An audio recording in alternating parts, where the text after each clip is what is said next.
इस दुनिया में कोई चमत्कार नहीं है, स्थिति को उलटने का कोई तरीका नहीं है। इसलिए मैं अपनी आंखें कसकर बंद कर लूंगा। मैं केवल अपने सपनों में आपसे मिलना चाहता हूं। मैं केवल यही आशा करता हूं कि मैं इस सपने से नहीं जागूंगा, कि मैं 10,000 वर्षों तक अपनी आंखें नहीं खोल पाऊंगा। विशाल असीम समुद्र असीम खतरे से भरा हुआ था। खतरे के अलावा असीम खजाने भी थे। ये हमेशा बड़ी संख्या में काश्तकारों को अपनी आकस्मिक मुठभेड़ों की तलाश करने के लिए आकर्षित करेगा। समय बीतता गया। अर्जुन देव ने लूनर शैडो कृपाण को गले लगाया और आधे साल तक बिना जागे समुद्र की सतह पर तैरते रहे। अर्जुन देव के शरीर पर एक विशेष कोमल आभा बनी हुई थी। ये शुद्ध और विशाल ऊर्जा से भरा था। जैसे ही आभा फैलती गई, इसने समुद्र में कई स्पिरिट बीस्ट को अनुसरण करने के लिए आकर्षित किया। उन सभी ने लालच से इस आभा को अवशोषित कर लिया। जैसे ही अर्जुन देव समुद्र की सतह पर बहते गए, अधिक से अधिक स्पिरिट बीस्ट उनका पीछा करते थे। डीप सी स्पिरिट कछुए, ब्लैक टूना वेल, गोल्डन लालटेन मछली और कई अन्य थे, जो एक अविश्वसनीय रूप से अजीब दृश्य बनाते थे। इस विशेष दिन पर कुछ काश्तकारों को ले जाने वाली एक छोटी नाव गहरे समुद्र के युद्ध क्षेत्र की ओर बढ़ रही थी। बड़े भाई रुद्र भाटी, जल्दी से देखो, ऐसा लगता है कि वहां एक मरा हुआ व्यक्ति है। नाव के धनुष पर एक पतला किसान सदमे में चिल्लाया। कुछ लोग जो शराब पी रहे थे और बातें कर रहे थे, सभी ने देखा। 2 साल से अधिक समय के बाद रुद्र भाटी अब पहले जैसी नहीं रह गई। मेडिल ग्रेड सीक्रेट ट्रेजर के उनके सेट को सुपीरियर ग्रेड सीक्रेट ट्रेजर से बदल दिया गया था। उनकी खेती अवर ग्रेड मार्शल मोनार्क के चरम पर भी पहुंच गई थी। वह मेडिल ग्रेड मार्शल मोनार्क में आगे बढ़ने से केवल एक कदम पीछे था। इसके अलावा रुद्र भाटी ने अभी तक अपनी क्षमता को समाप्त नहीं किया था। पिछले 2 वर्षों से उनकी किस्मत असाधारण रूप से अच्छी थी। दूसरों को इसका कारण नहीं पता हो सकता है, लेकिन रुद्र भाटी इस पर बहुत स्पष्ट थे। इसमें कोई शक नहीं कि रुद्र भाटी ने उस समय सही चुनाव किया था। उन्होंने वास्तव में अर्जुन देव की किस्मत का कुछ हिस्सा हासिल किया था।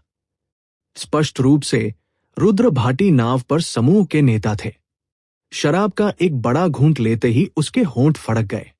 फिर उसने मजाक में डांटा, कितना अज्ञानी, ये सिर्फ एक मरा हुआ व्यक्ति है। असीम समुद्र में कई मृत लोग हैं। नहीं, उसके पीछे देखो, कई गहरे समुद्र के स्पिरिट बीस्ट उसका पीछा कर रहे हैं। अप्रत्याशित रूप से वे स्पिरिट बीस्ट उसे नहीं खा रहे हैं। ये बहुत अजीब है, तेज आंखों वाले पतले किसान ने तर्क दिया। जब रुद्र भाटी ने यह सुना तो उनके हाव भाव थोड़े बदल गए। उसने भी देखा और लाश के पीछे गहरे समुद्र में आत्मा के जानवरों का एक बड़ा समूह देखा। उसे यह भी बहुत अजीब लगा। जाओ और देखो, उन मछलियों को भगाओ। इस लाश के बारे में कुछ अजीब है, रुद्र भाटी ने निर्देश दिया क्योंकि वो उत्साहित महसूस कर रहा था। वो पतला किसान तुरंत खुशी में उड़ गया। जल्द ही वो अर्जुन देव के शव के साथ लौट आए। फिर उन्होंने लापरवाही से अर्जुन देव के शरीर को डेक पर फेंक दिया। अच्छा कृपाण, मुझे ये चाहिए। कृपाण का इस्तेमाल करने वाले एक मार्शल किंग ने जब अर्जुन देव के हाथ में चंद्र छाया कृपाण को देखा तो उनकी आंखें चमक उठीं। वो तुरंत आगे बढ़े, अर्जुन देव के हाथ से चंद्र छाया कृपाण को छीनना चाहते थे। अंत में उस मार्शल किंग ने कितनी भी कोशिश की, यहां तक कि अपने सार का उपयोग करते हुए वो अर्जुन देव का हाथ नहीं हटा सका। वो इतना चिंतित था कि उसका चेहरा लाल हो गया, लेकिन इसका कोई फायदा नहीं हुआ। छठे भाई, क्या तुमने अपनी सारी ताकत महिलाओं पर लगा दी? आप एक मृत व्यक्ति के साथ भी कुछ नहीं कर सकते। बाकी लोग जोर से हंसने के अलावा कुछ नहीं कर सके। वह छठा भाई पहले से ही बहुत गुस्से में था। जब उसने दूसरों को उस पर हंसते देखा तो उसने अपना हथियार निकाला और गुस्से से कहा, लानत है, वो पहले ही मर चुका है, फिर भी आप अभी भी इतनी कसकर पकड़ रहे हैं। मैंने ऐसा कंजूस व्यक्ति कभी नहीं देखा। ये बूढ़ा आदमी तुम्हारी पूरी बाह काट देगा। जब रुद्र भाटी ने छठे भाई को कृपाण उठाते देखा तो उसे लगा कि ये व्यक्ति जाना पहचाना लग रहा है। वह चिल्लाया, 1 मिनट रुको, हिलना मत। रुद्र भाटी ने जल्दी से आगे बढ़कर अर्जुन देव के चेहरे पर गंदे बालों को हटा दिया। इसने उनके अनुमान की पुष्टि की। रुद्र भाटी के हाव भाव बहुत बदल गए क्योंकि उन्होंने कहा, भाई अर्जुन देव। रुद्र भाटी ने जिस कृषक को पकड़ लिया था, उसने सोचा कि रुद्र भाटी उससे कृपाण छीनना चाहते हैं। उसने असंतोष में कहा, बड़े भाई, आपके पास ऐसा मृत भाई कब से था? पाव मारना। तुम्हारा भाई मर चुका है, आपका पूरा परिवार मर चुका है। यह मेरे बूढ़े आदमी का भाई अर्जुन देव है। रुद्र भाटी ने आगे बढ़कर अर्जुन देव की सांस की जांच की। उसने पाया कि वो अभी भी सांस ले रहा था। जब उसने अपनी त्वचा के रंग को देखा तो सूजन के कोई संकेत नहीं थे। ऐसा लग रहा था जैसे अर्जुन देव अभी अभी सो गए हों। रुद्र भाटी ने राहत की सांस ली और उस व्यक्ति को कोसने लगे। जब अन्य लोगों ने रुद्र भाटी की बात सुनी तो वे सभी उत्सुकता से इकट्ठे हो गए। उन्होंने अर्जुन देव की ओर देखा और कहा, बड़े भाई, क्या ये वास्तव में अर्जुन देव है? रुद्र भाटी के होंठ सिकुड़ गए और उन्होंने कहा, मेरे शब्द झूठे कैसे हो सकते हैं? वो अर्जुन देव है। वो ट्रू ड्रैगन दायरे की शीर्ष संप्रभु प्रतिभा है। वो आधे साल पहले स्काई डोम दायरे में लौटा और सिमा होंग को एक उंगली से मार डाला। उन्होंने गड़गड़ाहट की इच्छा को भी छीन लिया, जिसे पिछले कुछ हजार वर्षों में किसी ने नहीं छीना है। रुद्र भाटी ने अपना सिर उठाया और उस कृषक की ओर देखा जो अर्जुन देव का हाथ काटने वाला था। उन्होंने कहा, अपने आप को भाग्यशाली समझो। अगर मैंने तुम्हें रुकने के लिए चिल्लाया नहीं होता, भले ही तुम्हारे 9 जीवन होते तो भी तुम जीवित नहीं रह पाते। कृपाण पकड़े हुए किसान चौंक गया। अर्जुन देव स्काई डोम क्षेत्र के एक सच्चे किंवदंती थे। अर्जुन देव के अनुभव थंडर किंग से भी आगे निकल गए, जो धूमकेतु की तरह ऊपर उठे थे। जब सभी ने ध्यान से अर्जुन देव को आकार दिया तो उन्हें विश्वास नहीं हुआ। अप्रत्याशित रूप से ऐसा महान व्यक्ति उनके जैसे ही जहाज पर था। बड़े भाई, क्या वह वास्तव में आपका भाई है? वह मुझे अलग क्यों दिखता है? दुबले-पतले किसान और अन्य काश्तकारों को विश्वास नहीं था कि रुद्र भाटी और अर्जुन देव उतने करीब थे जितना उन्होंने कहा था। रुद्र भाटी उनसे परेशान नहीं हो सकते थे। वो थोड़ा भौहें चढ़ा गया। अर्जुन देव की वर्तमान स्थिति को समझने में असमर्थ था। अर्जुन देव के कपड़ों के आधार पर वह काफी देर तक समुद्र में साफ तौर पर भीगे हुए थे। हालांकि उनकी त्वचा और रंग रुद्र भाटी की तुलना में काफी बेहतर थे। ऐसा लग रहा था जैसे वो अभी अभी सो गया हो। ये एक अत्यंत विरोधाभासी दृश्य था। तार्किक रूप से कहें तो अर्जुन देव की ताकत से उन्हें इस तरह के हंगामे से जागना चाहिए था। उसकी आंखें अभी भी क्यों बंद थी? रुद्र भाटी ने उतावलेपन की हरकत करने की हिम्मत नहीं की। उसे नहीं पता था कि उसका भाई क्या कर रहा है। कुछ देर सोचने के बाद उसने कहा, मुड़ो, चलो स्वर्गीय कृपाण मंडप में चलते हैं और उसे वापस भेजते हैं। बिग ब्रदर, हमने इतना समय बर्बाद किया है।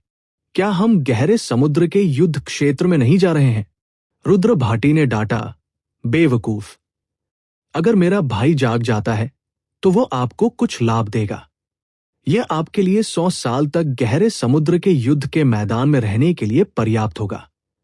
दूसरों को लगा कि यह उचित था। वे तुरंत खुशी से मुड़े और स्वर्गीय कृपाण मंडप की ओर चल पड़े। अचानक तीखी आंखों वाले दुबले-पतले साधक ने कहा, क्या आप सभी ने देखा कि अर्जुन देव के शरीर से एक विशेष आभा आ रही है? मैंने बस इसमें से कुछ को अवशोषित कर लिया और मेरी मानसिक ऊर्जा में काफी वृद्धि हुई। दूसरों को इस पर विश्वास नहीं हुआ। इसका परीक्षण करने के बाद उन सभी ने सदमे में अपनी आंखें खोली। उन सभी ने कहा कि उनकी मानसिक ऊर्जा वास्तव में काफी बढ़ गई थी। रुद्र भाटी चुप रहे। जब उसने अर्जुन देव के चेहरे पर बेजान भाव देखा तो पता नहीं क्यों, लेकिन उसे लगा जैसे उसका दिल मर गया हो। नतीजतन जब इन लोगों को इसका पता चला तो उन्होंने इस पर ज्यादा ध्यान नहीं दिया।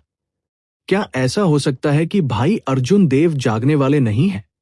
ये विचार रुद्र भाटी के मन में आया।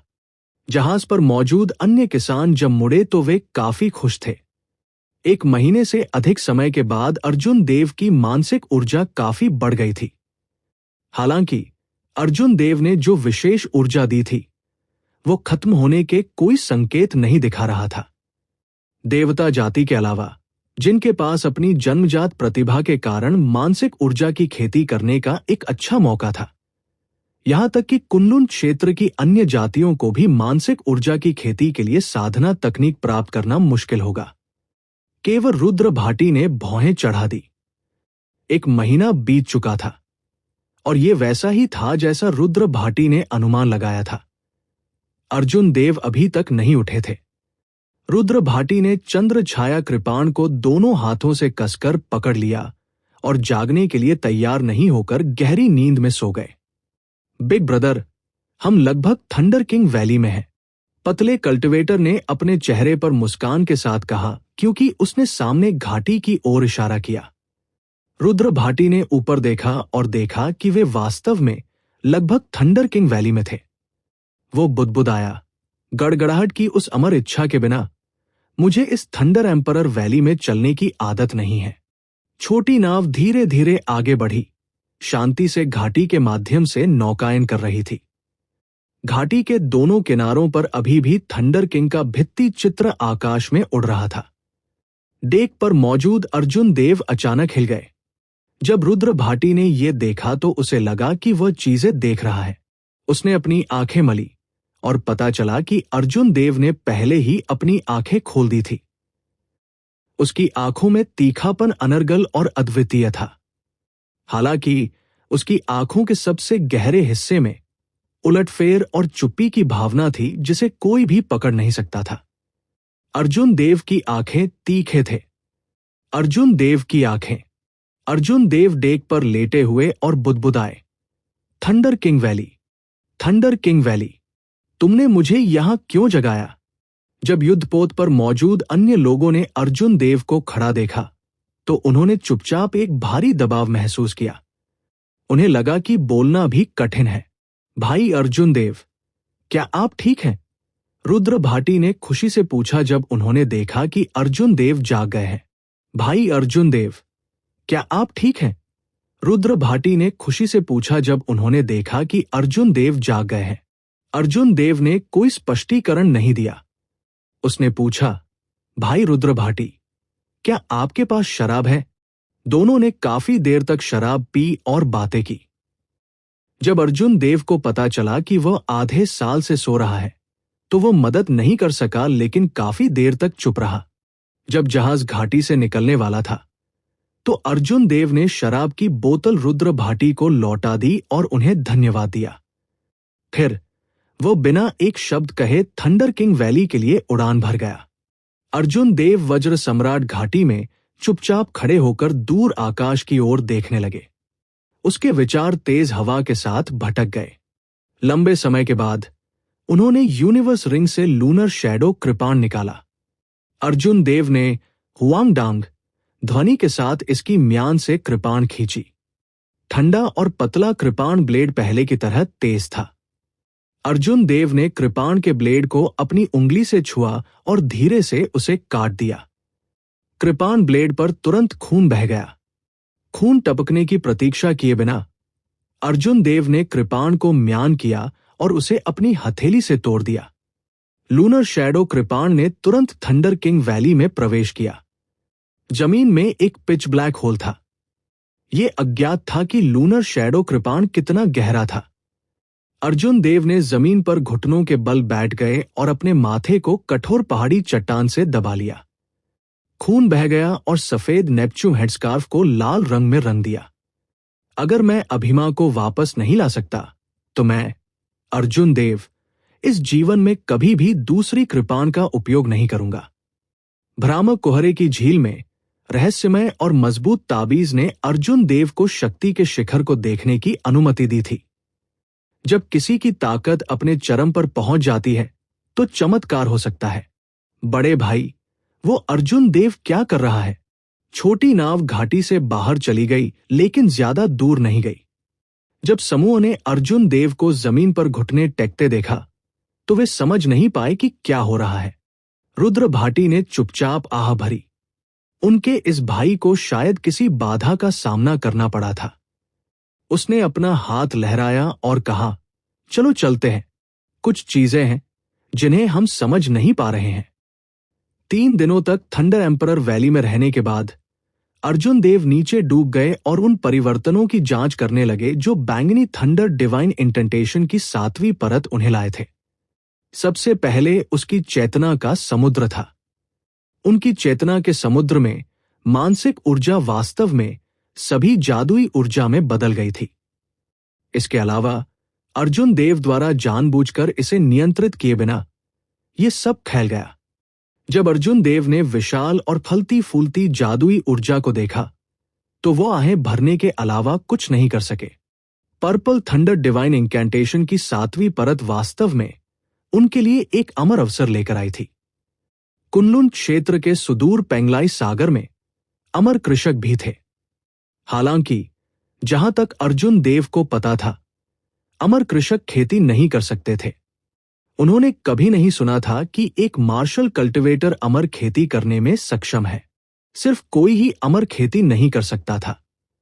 एक अलौकिक अमर अवसर की आवश्यकता थी।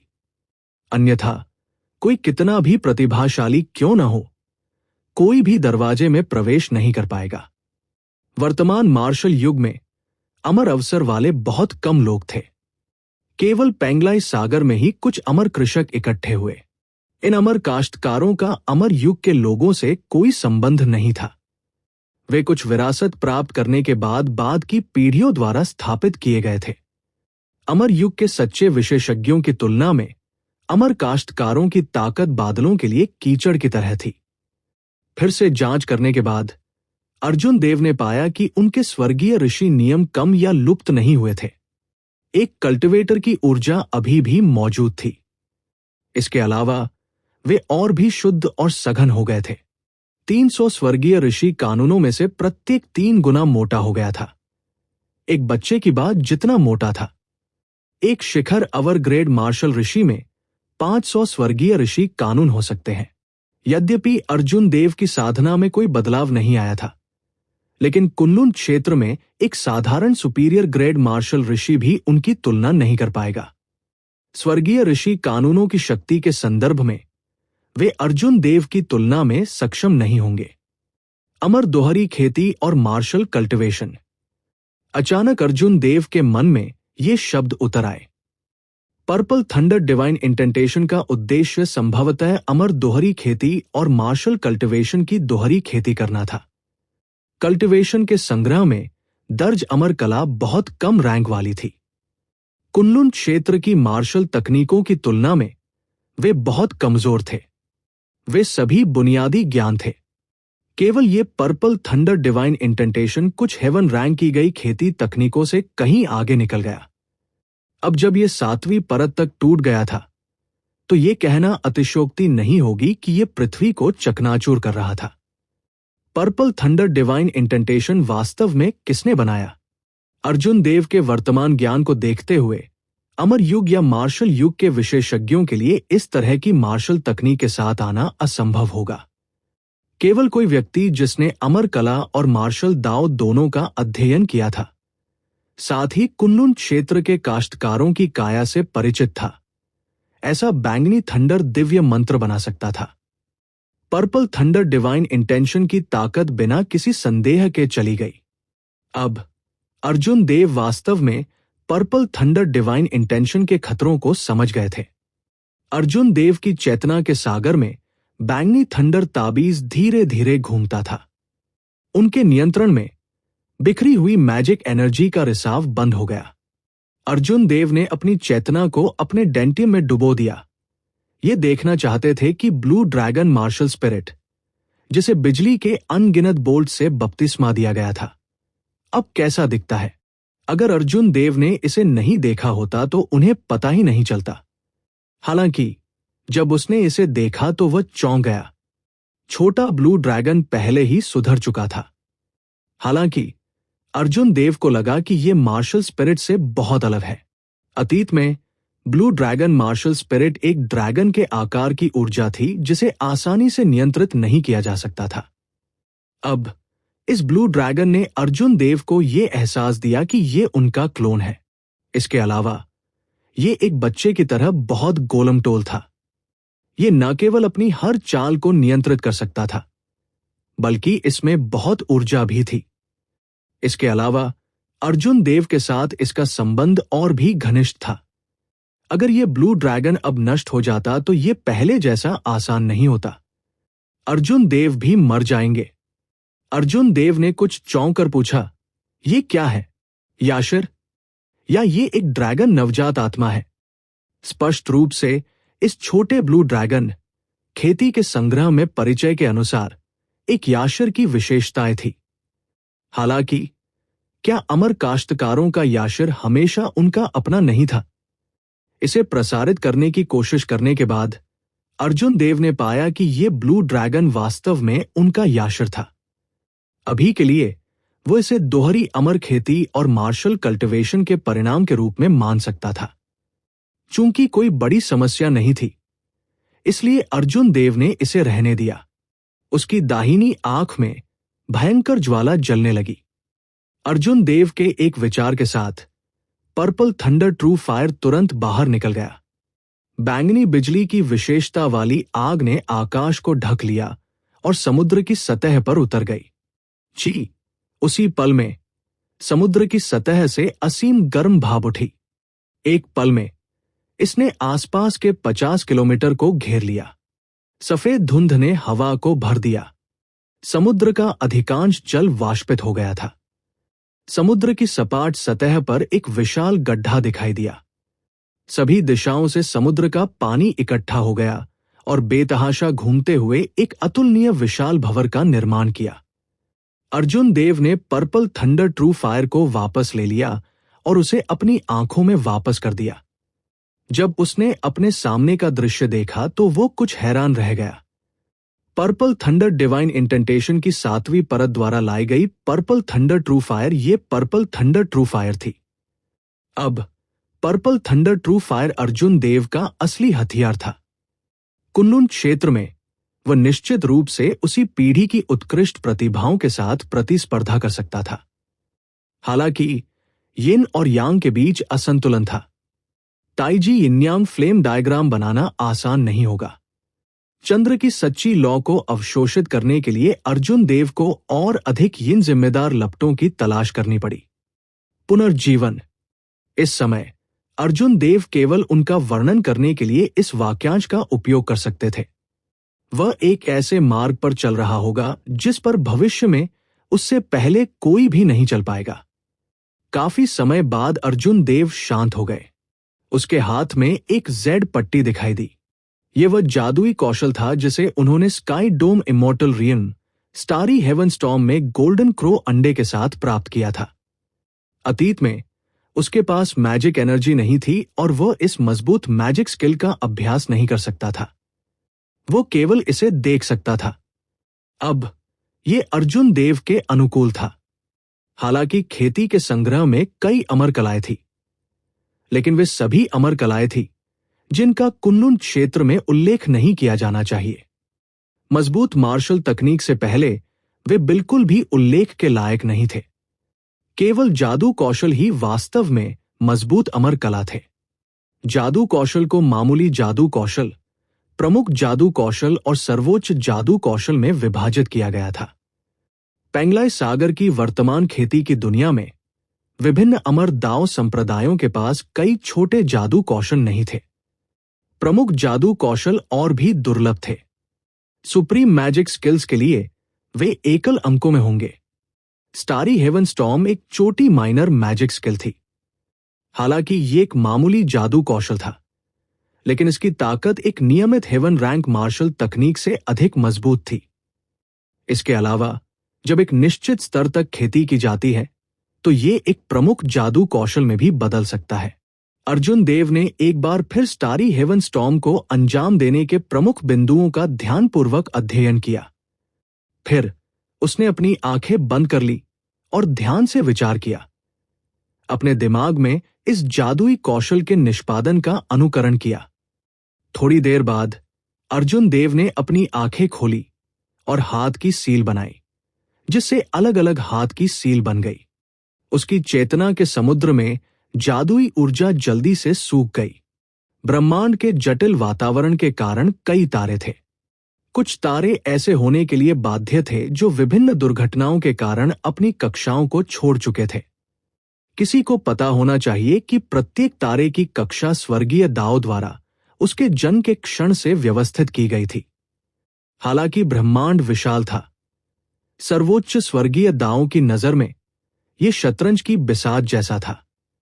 जैसे जैसे यह आगे बढ़ा, समय और स्थान की रेखाएं एक दूसरे को काटती रहीं, सभी सितारों को भाग्य की बिसात से बांध देती थी। यदि कोई तारा अचानक अपनी कक्षा छोड़ देता है तो यह समय और स्थान की रेखाओं और भाग्य की व्यवस्था को बाधित कर देगा, जिसके परिणाम स्वरूप एक विशाल विनाशकारी शक्ति उत्पन्न होगी। इस विनाशकारी शक्ति को स्टारी हेवन स्टॉर्म के नाम से जाना जाता था। जब एक तारों वाला स्वर्ग तूफान दिखाई दिया तो हर जगह ये गुजरा अनगिनत तारे नष्ट हो जाएंगे। इसके अलावा ये करोड़ों किलोमीटर तक फैल सकता है। जेड स्ट्रिप में magic skill starry heaven storm ने उस पल का अनुकरण किया जब एक तारे ने भाग्य की शतरंज की बिसात छोड़ दी, जो विनाशकारी शक्ति उसने पैदा की। जैसे जैसे अर्जुन देव के हाथ की मुहरों की गति बढ़ती गई, उनके पीछे समय और स्थान की प्रतिच्छेद रेखाएं दिखाई दी। भाग्य की शतरंज की बिसात अमल में आई। शतरंज की बिसात पर सितारे व्यवस्थित तरीके से चले गए।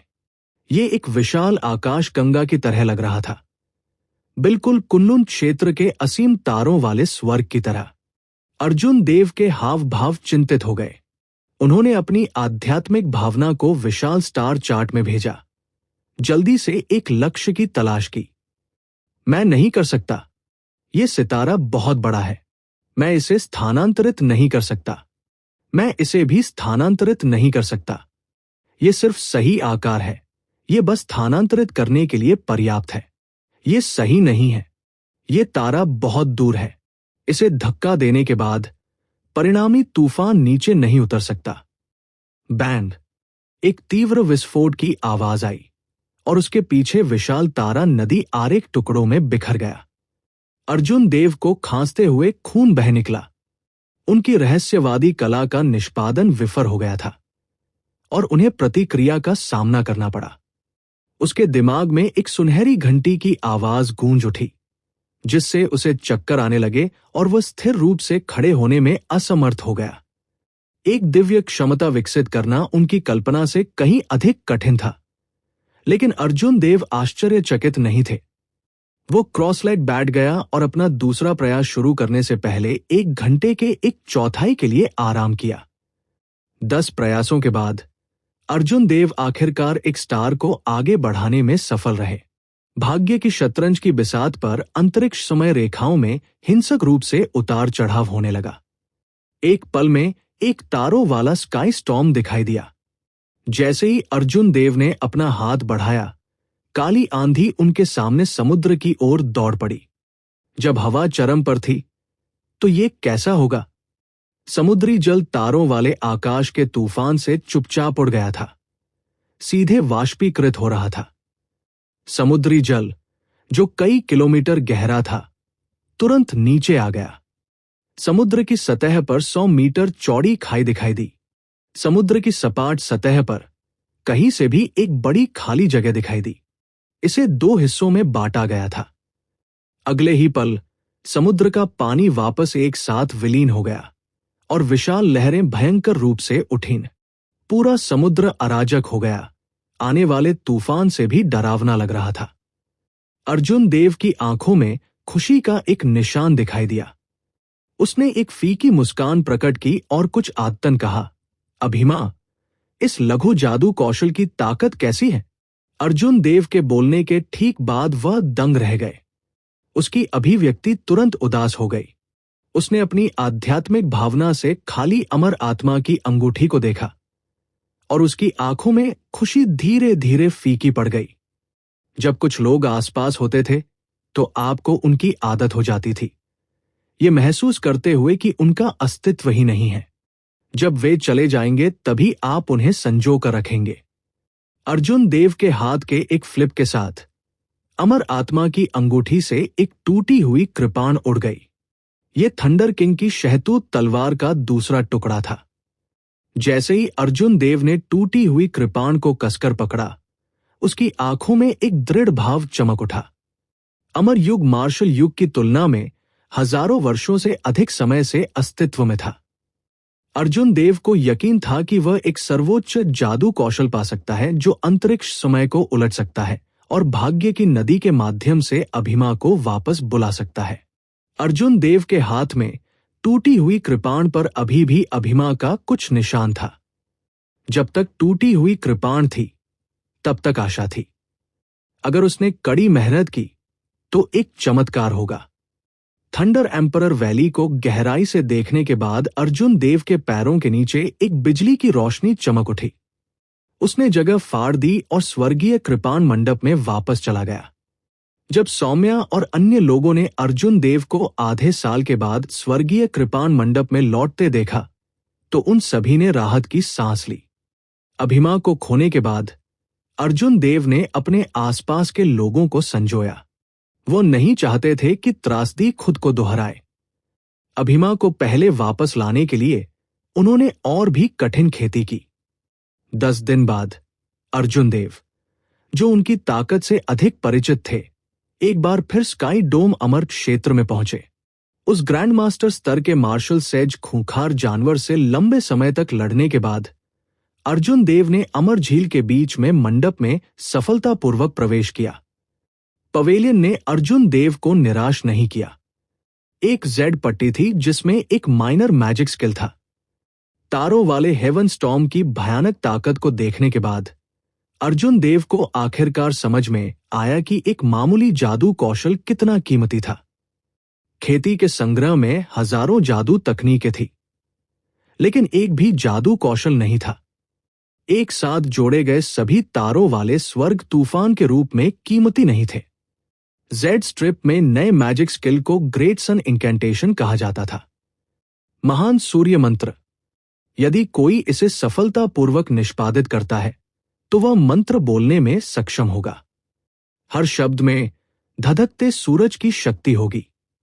जब मंत्र गिरता है तो ये ऐसा होगा जैसे सूरज जमीन पर गिर रहा हो। जेड स्ट्रिप में परिचय स्टारी हेवन स्टॉर्म की तरह अतिरंजित था। ऐसी शक्ति प्राप्त करने के लिए व्यक्ति को एक अमर भगवान होने की आवश्यकता होगी। यह बिल्कुल तारों वाले स्वर्ग तूफान की तरह था। अर्जुन देव की ताकत से भी वह केवल समुद्र को ही तोड़ सकते थे। यह एक तारे को नष्ट करने में सक्षम होने से बहुत दूर था। हालांकि खेती में सुधार के साथ अर्जुन देव को विश्वास था कि वह कुनलुन क्षेत्र के तारों वाले स्वर्ग में इस तारों वाले स्वर्ग तूफान का उपयोग एक तारे को धक्का देने और एक वास्तविक तारों वाले स्वर्ग तूफान बनाने के लिए कर सकते हैं। पवेलियन से निकलने के बाद अर्जुन देव ने स्काई डोम इमॉर्टल रियल्म को आजमाने की मानसिकता के साथ काफी देर तक सर्च किया। हालांकि कुछ भी नहीं मिलने के बाद वह नाराज होकर चला गया। एक और लघु जादू कौशल प्राप्त करने के बाद अर्जुन देव स्वर्गीय कृपाण मंडप में लौट आए और बंद दरवाजे की खेती में प्रवेश किया। अर्जुन देव का अमर साधना में कोई आधार नहीं था। इतनी विशाल जादुई ऊर्जा के साथ वह एक भिखारी की तरह था जो अचानक एक नया अमीर बन गया, सिर्फ इसलिए कि उसने सोना और चांदी पहनी थी। उसने सोचा कि वह अमीर है और उसके पास कोई संचय नहीं है। अर्जुन देव ने अनुमान लगाया कि अपनी वर्तमान अमर साधना के स्तर तक पहुंचने से पहले उन्हें कम से कम 1 वर्ष बिताना होगा। तभी वह जादू कौशल को आसानी से निष्पादित कर पाएगा और उसके पास असफलता की कोई संभावना नहीं होगी। यदि युद्ध में जादू कौशल को निष्पादित करने में विफल रहने के परिणाम होते हैं तो कोई भी इसे सहन नहीं कर पाएगा। अर्जुन देव ऐसे व्यक्ति नहीं थे जो अकेलेपन को सहन नहीं कर सके। कुछ देर सोचने के बाद उन्होंने 1.5 साल के लिए बंद दरवाजे की खेती में प्रवेश करने का फैसला किया। इस तरह वो अधिक सहज होगा। हालांकि इस तरह उसकी खेती रुक जाएगी। लगभग 2 वर्षों तक उनके और कुनलुन क्षेत्र के दिग्गजों और प्रतिभाओं के बीच की खाई चौड़ी हो जाएगी। हालांकि अर्जुन देव को इससे कोई डर नहीं था। अमर खेती के लिए उन्हें अपने स्वयं के संचय की आवश्यकता थी, इसलिए उन्हें इसका ठीक से अध्ययन करना पड़ा। इसके अलावा अमर खेती और मार्शल कल्टीवेशन का संयोजन भी अध्ययन का एक बड़ा क्षेत्र था। यदि इस तथ्य के लिए नहीं कि कुछ चीजों को केवल बड़ी संख्या में वास्तविक युद्ध के माध्यम से सत्यापित किया जा सकता है, तो अर्जुन देव को 5 साल तक बंद दरवाजे की खेती में प्रवेश करने के लिए बहुत अधिक नहीं लगेगा। समय उड़ गया और राक्षसी भगवान रक्त बलिदान का समय निकट आ गया। पूरे कुनलुन क्षेत्र ने एक बड़ा दबाव महसूस किया। इस दबाव में हर तरह की अराजकता आ गई। अराजकता के बीच नई उत्कृष्ट प्रतिभाएं धूमकेतु की तरह उठने के लिए आकस्मिक मुठभेड़ों पर निर्भर थी। ऐसी दौड़ें भी थी जो प्राचीन काल से गायब हो गई थी। कुनलुन महाद्वीप में एक मजबूत पैर जमाने के लिए अराजकता का फायदा उठाना चाहती थी। 5 कुलों के बीच छोटे छोटे घर्षण भी अधिक से अधिक तीव्र हो गए। हर कोई अधिक संसाधन प्राप्त करना चाहता था ताकि उन्हें आने वाले दानव भगवान रक्त बलिदान का सामना करने के लिए अधिक आत्मविश्वास मिले। विभिन्न जातियों के शिखर पात्रों ने भी अराजकता को नजरअंदाज कर दिया। इसे राक्षसी भगवान रक्त बलिदान के लिए एक पूर्वाभ्यास के रूप में माना। इससे अराजकता और भी अराजक हो गई। स्वाभाविक रूप से अर्जुन देव, जो स्काई डोम दायरे में बंद दरवाजे की खेती कर रहे थे, को इस सब के बारे में पता नहीं था। ऋषि मार्ग स्मारक पर एक हाई प्रोफाइल तरीके से कृषि के खिलाफ सामना करने वाले अर्जुन देव को धीरे धीरे भुला दिया गया। इस युग में कई उत्कृष्ट प्रतिभाएं थी। यदि कोई 3 महीने तक उपस्थित नहीं होता है तो उसकी जगह किसी नए व्यक्ति को ले लिया जाएगा। आधे साल तक गायब रहने और सभी प्रकार के आकस्मिक मुठभेड़ों में किसी को भी नहीं देखने के बाद लोगों ने मान लिया कि अर्जुन देव बिना किसी कारण के गिर गए थे। स्वाभाविक रूप से इतने लंबे समय तक गायब होने के बाद वो पहले से ही भुला दिया गया था। कई लोगों ने कहा कि अर्जुन देव की मृत्यु ऋषि मार्ग स्मारक में फंसकर हुई थी, जो इतिहास की सबसे उदास मौत के रूप में मरने वाले जीनियस बन गए। पलक झपकते ही 1.5 साल बीत गए। फिर अर्जुन देव धीरे धीरे उस गुफा से बाहर चले गए जहां वो बंद दरवाजे की खेती में थे। ये स्थान द्रोण पर्वत श्रृंखला में एक साधारण उजाड़ पर्वत था, जिसे बहुत कम लोग देखते थे। आसपास की आध्यात्मिक ऊर्जा पतली थी और कोई स्पिरिट बीस्ट या स्पिरिट प्लांट नहीं थे। उजाड़ पहाड़ अजीब चट्टानों से भर गया था।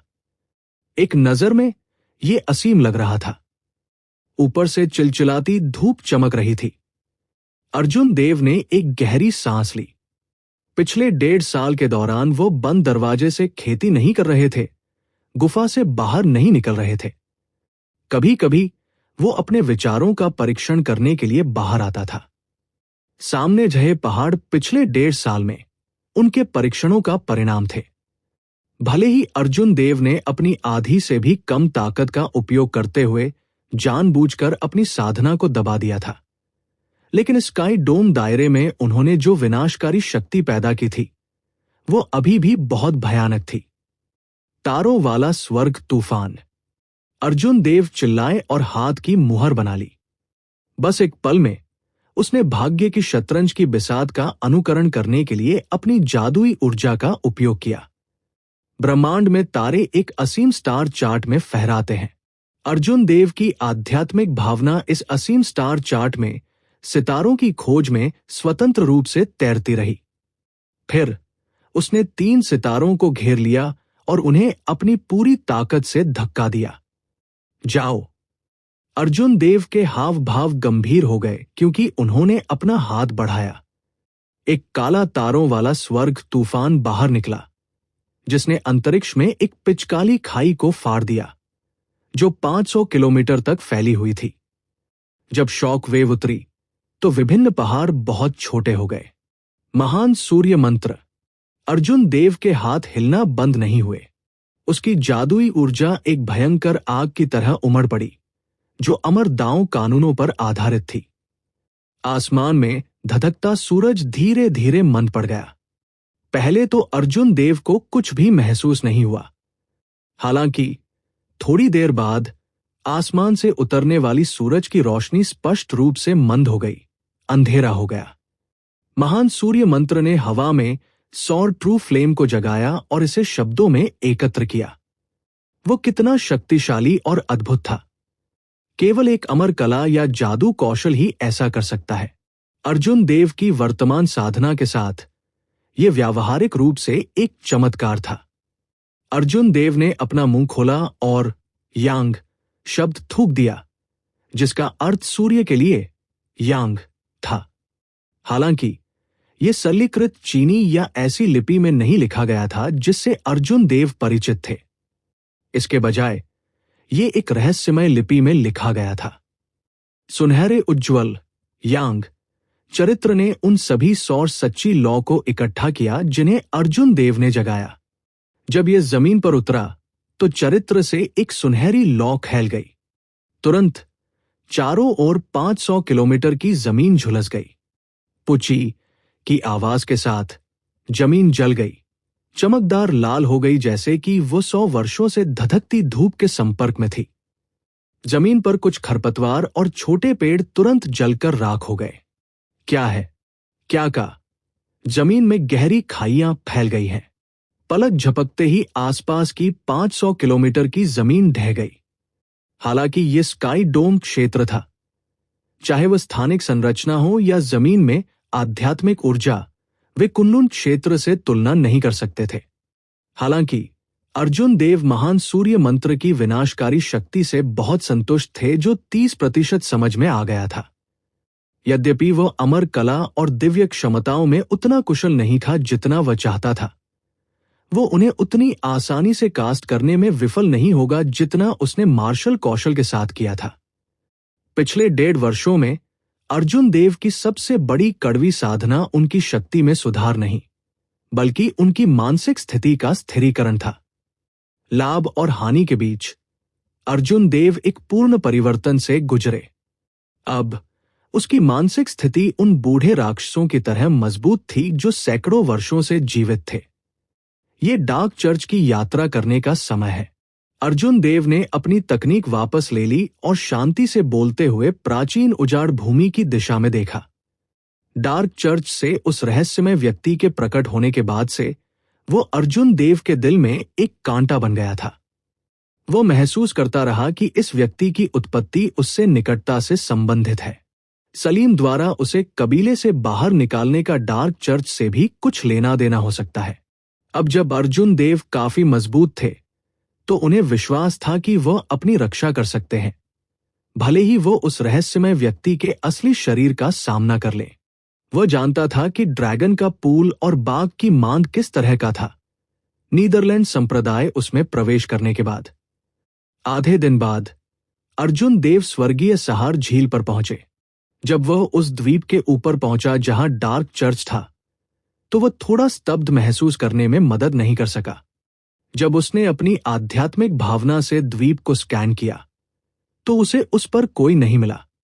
संदेह के एक निशान के साथ अर्जुन देव द्वीप पर उतरे और विभिन्न इमारतों, बंकरों और गुप्त कमरों में घूमते हुए हवा में सुस्त राक्षसी क्यूई को महसूस करते हुए अर्जुन देव ने सत्यापित किया कि वह गलत जगह पर नहीं आए थे।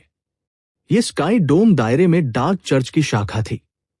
हालांकि किसी कारण से वे अचानक वापस ले गए। वो कहा गया? रसातल दानव दुनिया। अर्जुन देव ने अपनी शक्तिशाली आध्यात्मिक भावना के साथ द्वीप को स्कैन किया। उसने किसी भी जगह को जाने नहीं दिया। किसी ऐसी चीज की तलाश की जिसमें उसकी रुचि हो। द्वीप पर एक वेदी ने उनका ध्यान आकर्षित किया। एक झटके के साथ अर्जुन देव महल में पहुंचे। हॉल के फर्श पर बड़ी संख्या में प्रार्थना चटाई बड़े करीने से रखी गई थी। प्रार्थना मैट पर 2 गड्ढे थे, जो स्पष्ट रूप से लंबे समय तक घुटने टेकने के कारण हुए थे। प्रार्थना चटाई के ऊपर वेदी एक घनी अंधेरी आभा दे रही थी। वेदी के पीछे एक टूटी हुई काली मूर्ति थी। अर्जुन देव तेजी से आगे बढ़े और वेदी के किनारे पर आ गए। जब उसने नीचे देखा तो उसने देखा कि काला धुआं मंथन कर रहा है। सबसे नीचे एक रहस्यमय गठन था जिसे भी नष्ट कर दिया गया था। ठंडी हवा चली और वेदी से एक उबकाई वाली खूनी गंध निकली। अर्जुन देव ने थोड़ा भौहें चढ़ा दी। वो नहीं जानता था कि इस वेदी में कितने लोग मारे गए थे ताकि इतनी भयानक खूनी गंध निकल सके। भले ही 10 लाख ना हो, कम से कम 1 लाख तो होना ही चाहिए। अर्जुन देव की नजर टूटी हुई काली मूर्ति पर पड़ी। एक विचार के साथ उसके शरीर में स्वर्गीय ऋषि कानून बढ़ गए, क्योंकि उसने कानून ऊर्जा के कुछ किस्में भेजी। मूर्ति के टूटे हुए टुकड़े उसकी आंखों के सामने तैर रहे थे। अर्जुन देव इस क्षेत्र के विशेषज्ञ थे। उनके लिए मूर्ति के हजारों टुकड़ों को बहाल करना मुश्किल नहीं था। जैसे ही अर्जुन देव ने अपने हाथों को हिलाया, टुकड़े जल्दी से उनके नियंत्रण में वापस आ गए। कुछ ही क्षणों में अर्जुन देव के सामने एक पूरी मूर्ति दिखाई दी। मूर्ति 3 मीटर ऊंची और पूरी तरह से काली थी। उसने प्राचीन कपड़े पहने थे और उसकी आंखें लाल रंग की थी। इसने एक अवर्णनीय रूप से मजबूत आभा दी। ये तारों वाले आकाश जितना विशाल था और एक नदी जितना लंबा था। अर्जुन देव की आंखों के सामने एक अजीबोगरीब नजारा नजर आया। ऐसा लग रहा था कि वो लाखों आत्माओं को पूजा करते हुए और स्तुति गाते हुए साष्टांग दंडवत करते हुए सुन रहा था। एक निराकार और रहस्यमय ऊर्जा मूर्ति की ओर एकत्रित हो गई। ये सभी आत्माएं एक जैसी दिखती थी, अभिव्यक्तिहीन और सुन्न। ऐसा लग रहा था कि मूर्ति जीवंत हो उठी, अपना मुंह खोल रही है और लाखों आत्माओं को निगल रही है। आत्माओं ने न केवल दर्द नहीं दिखाया, बल्कि उन्होंने आनंद और पारलौकिकता भी दिखाई। बैंग! फिर से इकट्ठा की गई मूर्ति तुरंत बिखर गई, पाउडर में बदल गई और खुद को फिर से इकट्ठा करने में असमर्थ हो गई। अर्जुन देव के सामने का सीन भी गायब हो गया। इस सीन ने अर्जुन देव को मौके पर ही चौंका दिया। काफी देर तक अपनी बुद्धि को ठीक नहीं कर पाए। क्या ये गहरे रसातल राक्षसी दुनिया का रहस्यमय राक्षसी देवता है? मुझे ऐसा क्यों लगता है कि ये खेती युग के दौरान राक्षसी काश्तकारों की एक निषिद्ध तकनीक है। अमर तकनीकों को विकसित करने और खेती के संग्रह में कुछ मूलभूत ज्ञान को फिर से पढ़ने के बाद अर्जुन देव बता सकते थे कि ये एक अत्यंत क्रूर साधना तकनीक थी जो स्वर्गीय दांवों के खिलाफ थी। यह दुष्ट गुट के राक्षसी काश्तकारों की निषिद्ध क्षमता थी। खेती के संग्रह ने केवल धर्मी दांवों की खेती तकनीकों को दर्ज किया। इस प्रकार के राक्षसी कल्टीवेटर के बहुत कम रिकॉर्ड थे। अर्जुन देव को अब समझ में आ गया कि कुनलुन क्षेत्र के जीवन रूपों का नरसंहार करने के लिए गहरे रसातल राक्षसी दुनिया को हर कुछ हजार वर्षों में राक्षसी देवता रक्त बलिदान क्यों करना पड़ता है। गहरे रसातल राक्षसी दुनिया में डार्क चर्च की उत्पत्ति निश्चित रूप से अमर युग के कुछ राक्षसी साधकों से संबंधित थी। हालांकि अर्जुन देव को नहीं पता था कि राक्षस उनके लिए कुनलुन क्षेत्र पर आक्रमण करने के लिए इतना बड़ा बलिदान करने के लिए क्यों तैयार थे। कुनलुन क्षेत्र कोई धक्का नहीं था। हालांकि 18 दानव सम्राटों के आक्रमण से कुनलुन क्षेत्र को भारी नुकसान हुआ, लेकिन इसका अंत भी अच्छा नहीं होगा। 8 साल से भी कम समय में, या शायद उससे भी पहले, राक्षसी भगवान रक्त बलिदान आ जाएगा। मेरे लिए भी लौटने का समय आ गया है।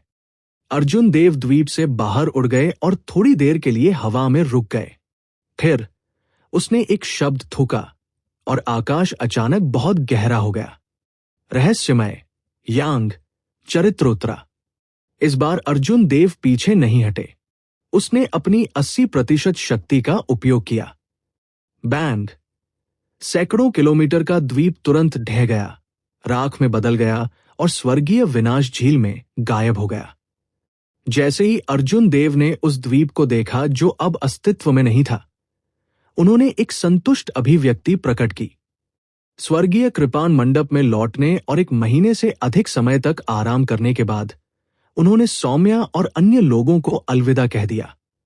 जाने से पहले उसने ब्रेकिंग सेज पिल सौंप दी जिसे उसने सौम्या को परिष्कृत किया था। सौम्या पहले से ही अर्जुन देव के 2 साल तक स्काई डोम दायरे में रहने से बहुत संतुष्ट थी। वह जानती थी कि वह देरस बेर चला जाएगा। हालांकि वह यह भी जानती थी कि वह निश्चित रूप से वापस आएगा। कुनलुन क्षेत्र में अर्जुन देव निश्चित रूप से एक मार्शल सम्राट बनेंगे। जब अर्जुन देव पहुंचे तो हाओटियन सम्राट ने उन्हें भेज दिया था। यह सुविधाजनक था और उसे ज्यादा खर्च नहीं करना पड़ा। हालांकि छोड़ना कुछ हद तक परेशानी भरा होगा। अर्जुन देव को स्काई डोम दायरे के हाओटियन संप्रदाय के संप्रदाय गुरु को कुनलुन क्षेत्र के हाओटियन स्टार के बारे में लोगों को सूचित करने के लिए प्राप्त करना पड़ा।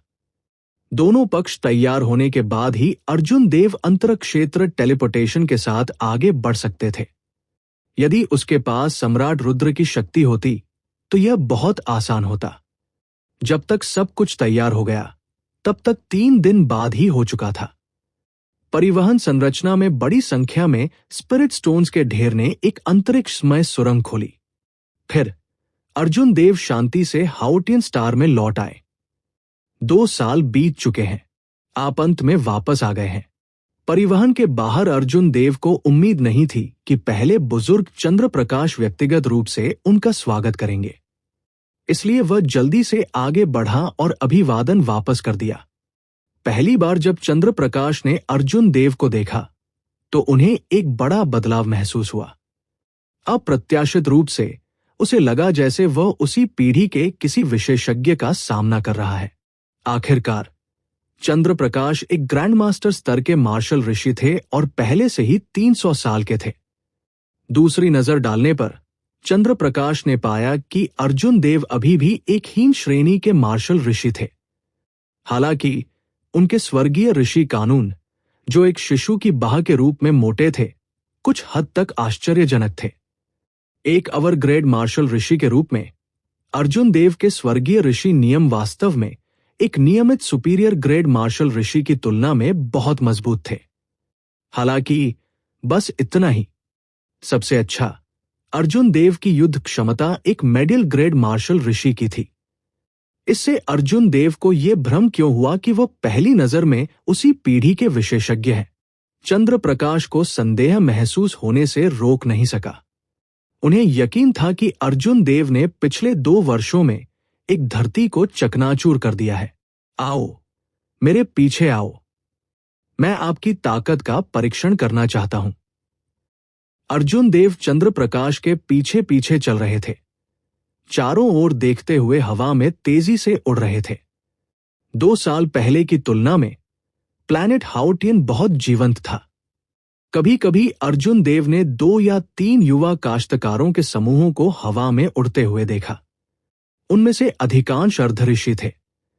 चंद्र प्रकाश से अर्जुन देव ने अपने दूर रहने के 2 वर्षों के दौरान कुनलुन क्षेत्र में हुए परिवर्तनों की एक मोटी समझ प्राप्त की।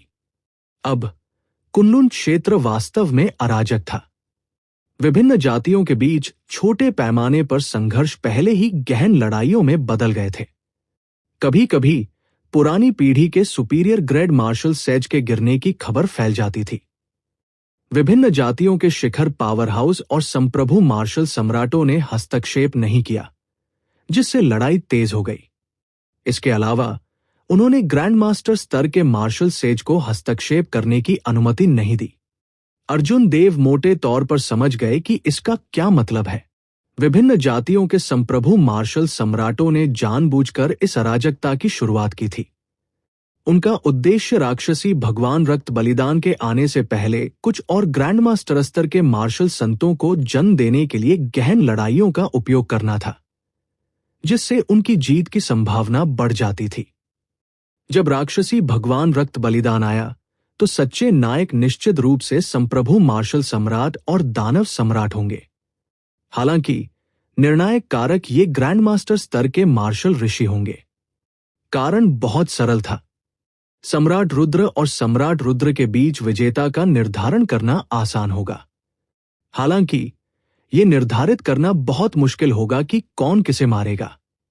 जो लोग वास्तव में काश्तकारों को मारने और आत्माओं को इकट्ठा करने के लिए टीमों का नेतृत्व कर सकते थे, वे ग्रैंड मास्टर स्तर के मार्शल सेज और ब्लू रोब सम्राट थे।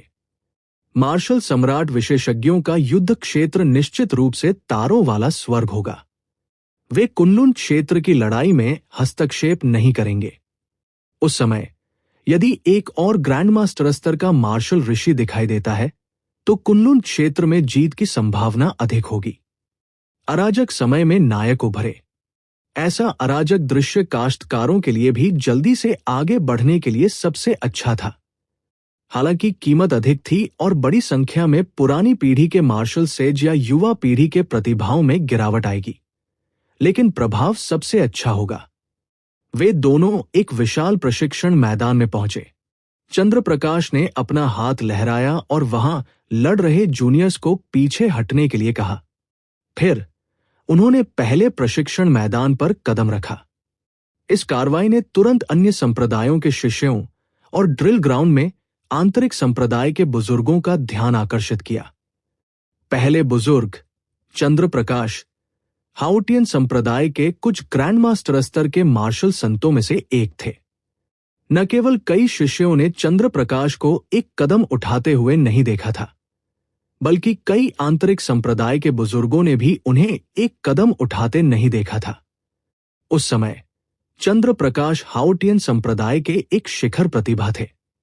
वो ग्रैंड मास्टर स्तर के मार्शल सेज भी थे, जिन्हें हाउटियन संप्रदाय में ब्लू रोब सम्राट के स्तर तक आगे बढ़ने की सबसे बड़ी उम्मीद थी।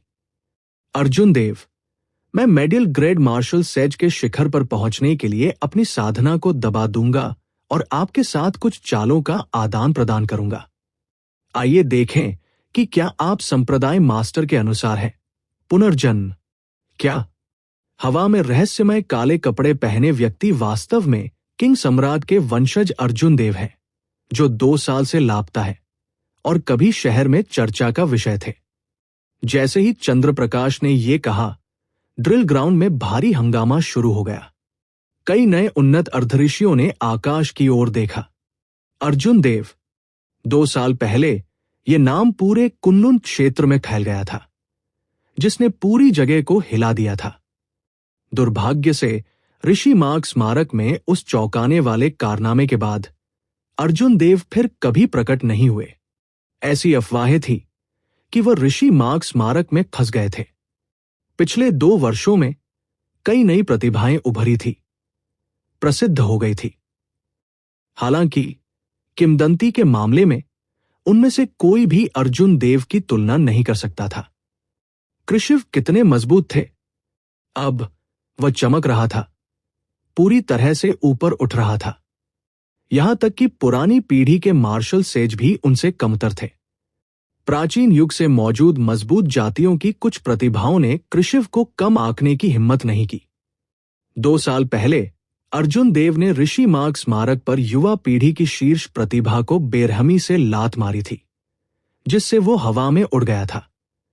भले ही लोग अर्जुन देव का नाम अस्थायी रूप से भूल जाएं, लेकिन वे इसे अपनी यादों की गहराई से मिटा नहीं पाएंगे।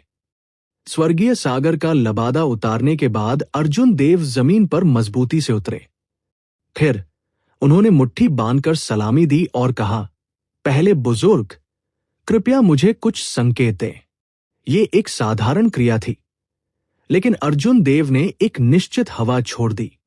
अन्य लोग नहीं बता सकते हैं, लेकिन चंद्रप्रकाश ने भौहें सिकोड़ ली। ये एक ग्रैंड मास्टर की हवा थी।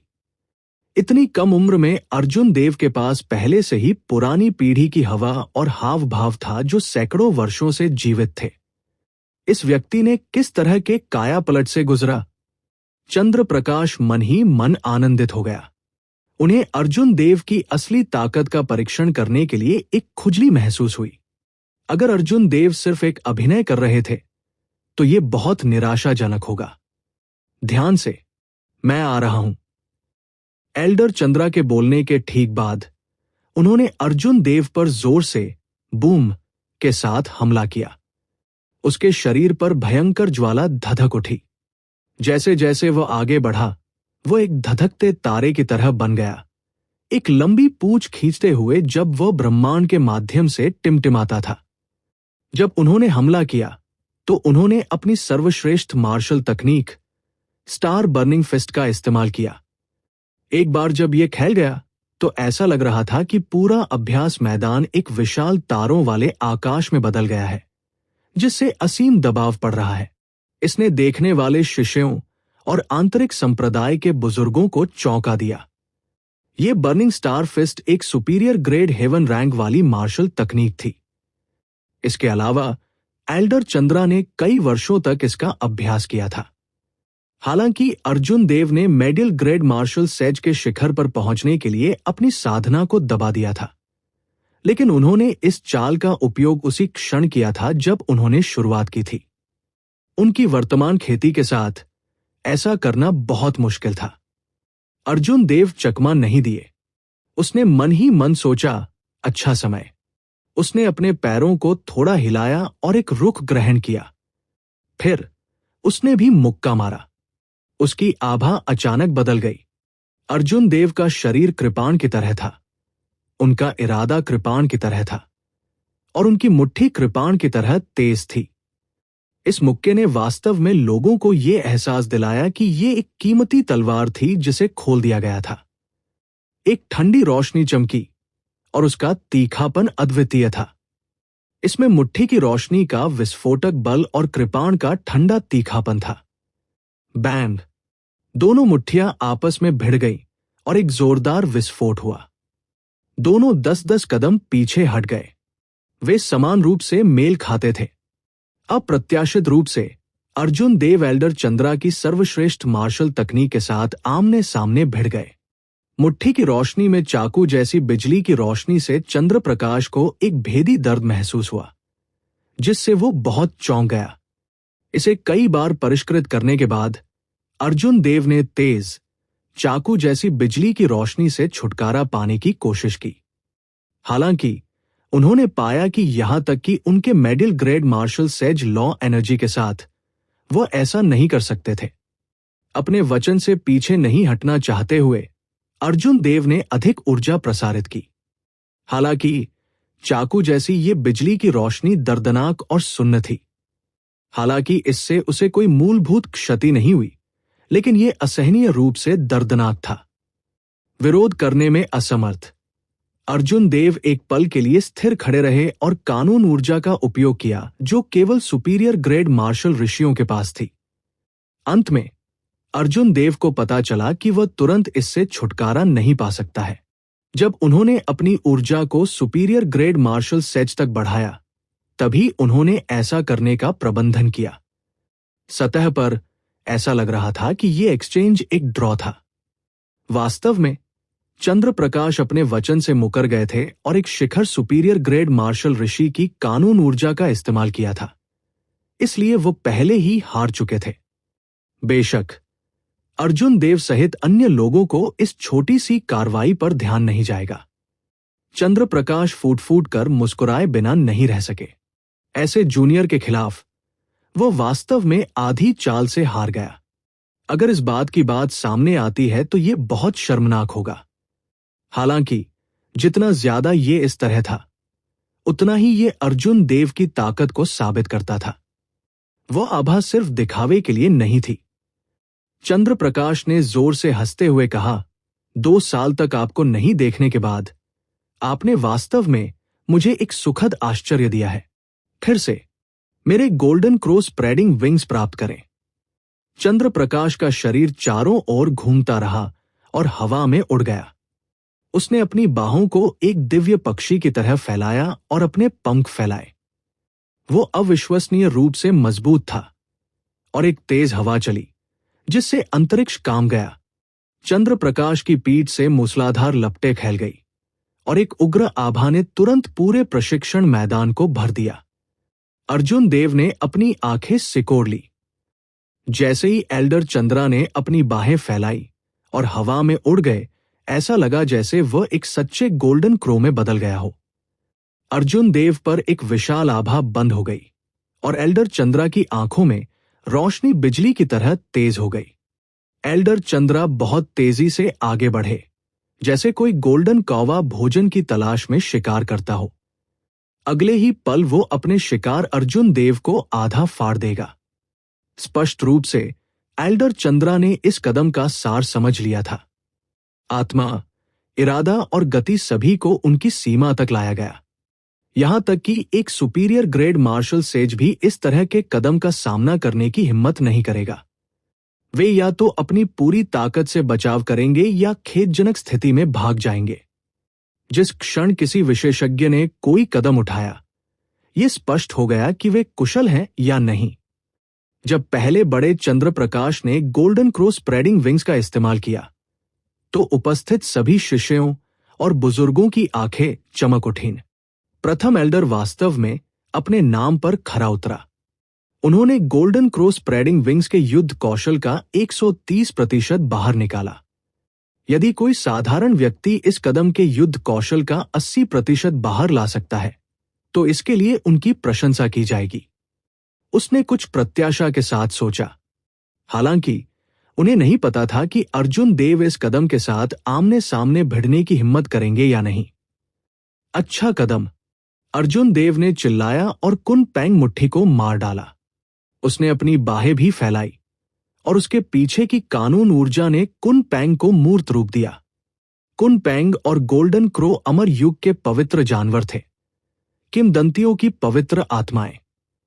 अर्जुन देव की कुन पैंग मुट्ठी और फर्स्ट एल्डर का गोल्डन क्रो स्प्रेडिंग विंग्स बहुत समान थे। सतह पर वे समान दिखते थे, हालांकि अंदर से वे पूरी तरह से अलग थे। चंद्र प्रकाश ने गोल्डन क्रो स्प्रेडिंग विंग्स का अच्छी तरह से अध्ययन किया था। 100 से अधिक वर्षों के अनुभव और अपनी चरम समझ क्षमता के साथ वह इस कदम की ताकत का 130% बाहर ला सकता है। यदि वह अपनी पूरी शक्ति का उपयोग करता, तो वह दोगुनी ताकत भी निकाल सकता था। जहां तक अर्जुन देव की बात है, उन्होंने एक अपरंपरागत रास्ते पर चलते हुए एक नया रास्ता अपनाया। उसने अपने शरीर को कृपाण के रूप में और कृपाण के रूप में अपने इरादे का इस्तेमाल किया। अब जब उन्होंने कुन पैंग मुट्ठी को अंजाम दिया, तो इसमें एक अद्वितीय तेज कृपाण इरादा भी था। पिछले 1 साल में अर्जुन देव ने न केवल इन 2 जादू कौशल को विकसित करने में अपना समय बिताया था, उन्होंने मार्शल दांव के बारे में सोचना भी बंद नहीं किया था। अपने हाथ में कृपाण के बिना उसने अपने शरीर को कृपाण के रूप में, अपने दिल को कृपाण के रूप में और अपने इरादे को कृपाण के रूप में इस्तेमाल किया। हर चाल, हर मुक्का और हर किक कृपाण थी। अर्जुन देव की आकृति चमक उठी और उन्होंने अपनी कृपाण खींची। उसकी टकटकी बाहर निकल गई और कृपाण का इरादा बाहर निकल गया। गड़गड़ाहट की अमर इच्छा जिसमें कृपाण आत्मा का अस्पष्ट रूप था, रैंक 3 भौतिक शरीर के साथ संगत था।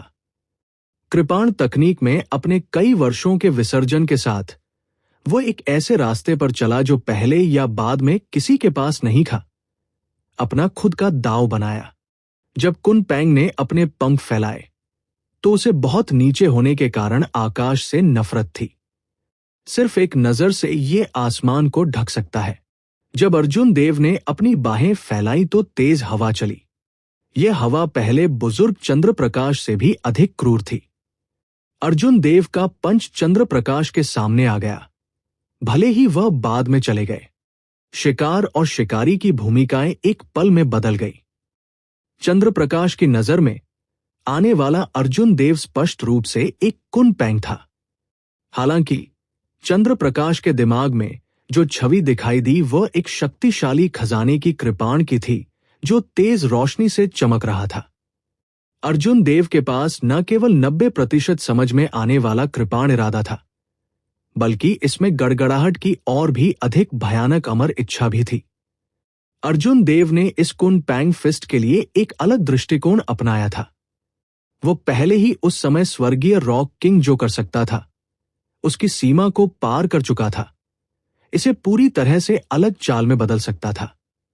चंद्र प्रकाश के विचार एक पल में बदल गए।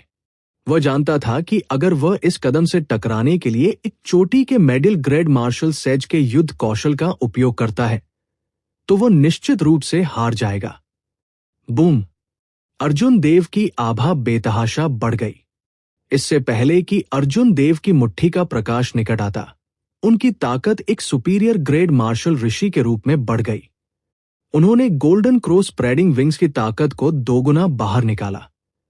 दोनों मुट्ठियां फिर आपस में भिड़ गई। हवा में दोनों 100 कदम पीछे चले गए। अर्जुन देव की आभा बढ़ गई। सोलर ट्रू फ्लेम की चिलचिलाती आभा अर्जुन देव के शरीर की सतह की सुरक्षा में प्रवेश कर गई और उनके आंतरिक अंगों की ओर बढ़ते हुए उनकी आंतरिक सुरक्षा में प्रवेश कर गई। अर्जुन देव के शरीर में स्वर्गीय ऋषि नियम जल्दी से उड़ गए और इस चिलचिलाती आभा के चारों ओर लिपटे हुए। फिर उन्होंने इसे धीरे धीरे शुद्ध करने के लिए बिजली की शक्ति का उपयोग किया। पहले बुजुर्ग चंद्र प्रकाश ने अपना हाथ लहराया और असहाय होकर मुस्कुराया। चलो अब और नहीं लड़ते हैं, चलो अब और नहीं लड़ते हैं। अगर हम जारी रखते हैं तो मेरे पास अपना पुराना चेहरा छिपाने के लिए कहीं नहीं होगा।